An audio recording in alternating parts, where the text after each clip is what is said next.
అధ్యక్షుడు Trump car ఇదే. తాజాగా ఫ్లోరిడాలో జరిగిన ఒక మోటార్ కారు రేసులో ది బీస్ట్ కారు హల్చల్ చేసింది.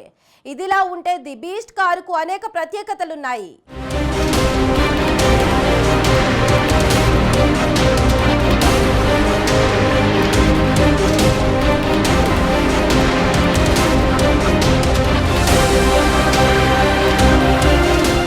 అమెరికా అధ్యక్షుడు ట్రంప్ ఏం చేసినా సంచలనమే. జనంలో జోష్ పెంచడంలో ఏ నాయకుడైనా ట్రంప్ తర్వాతనే. తాజాగా ఇటువంటి సంఘటనే జరిగింది. డొనాల్డ్ ట్రంప్ సొంత రాష్ట్రమైన ఫ్లోరిడాలో తాజాగా ఓ మోటార్ కార్ రేసు ప్రారంభమైంది. దీనినే ది డెటోనా 500 అంటారు.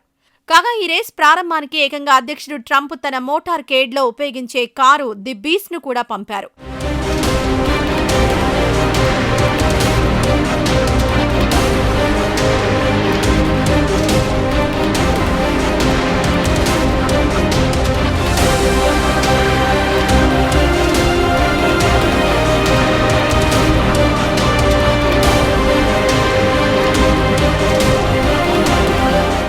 ఇంకేముంది, రేసు చూడ్డానికొచ్చిన ప్రేక్షకులను ఉత్సాహపరుస్తూ ది బీస్ట్ కారు 2 ల్యాప్ను కూడా పూర్తి చేసింది.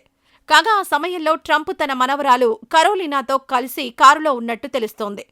ది బీస్ట్ కారు చక్కర్లతో చూస్తున్న వారిలో ఫుల్ జోష్ వచ్చినట్లు మోటార్ రేస్ నిర్వాహకులు తెలిపారు.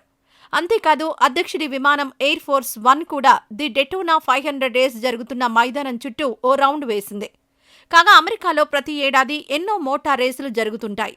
వీటిలో ది డెటోనా 500 రేస్ అత్యంత ప్రతిష్టాత్మకమైంది. కాగా 2020లో ది డెటోనా 500 రేసును డొనాల్డ్ ట్రంప్ ప్రత్యక్షంగా చూశారు. రేస్ జరుగుతున్న మైదానానికి ఆయన వచ్చారు.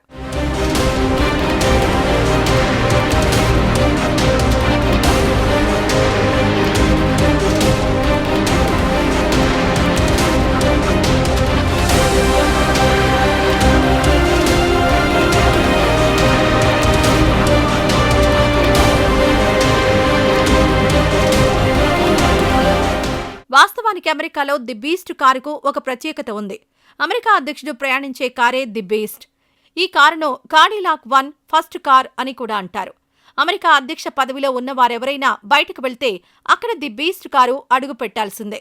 ది బీస్ట్ కారుకు అనేక ప్రత్యేకతలున్నాయి. ఈ కారు అద్దాలను సురక్షితంగా తయారు చేశారు. టోటల్గా బుల్లెట్ ప్రూఫ్. మొత్తం 5 పొరల్లో ఈ అద్దాలను రూపొందించారు. రసాయన, జీవాయుధ దాడులను కూడా ది బీస్ట్ కారు అద్దాలు తట్టుకోగలవు.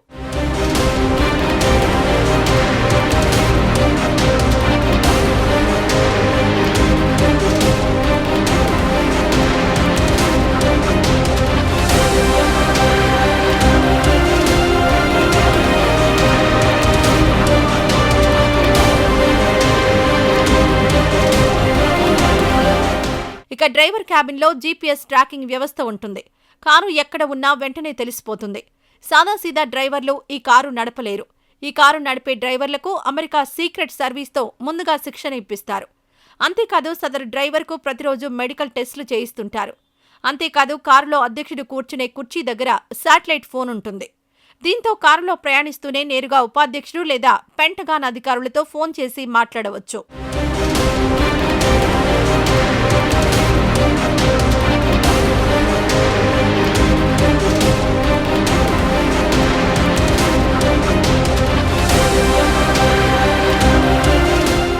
ఇవి ఇండియా అండ్ బియాండ్ ప్రధాన అంశాలు. మరో ఎపిసోడ్లో మరికొన్ని వార్తలతో మళ్ళీ కలుద్దాం. అప్పటి వరకు చూస్తూనే ఉండండి స్వతంత్ర టీవీ.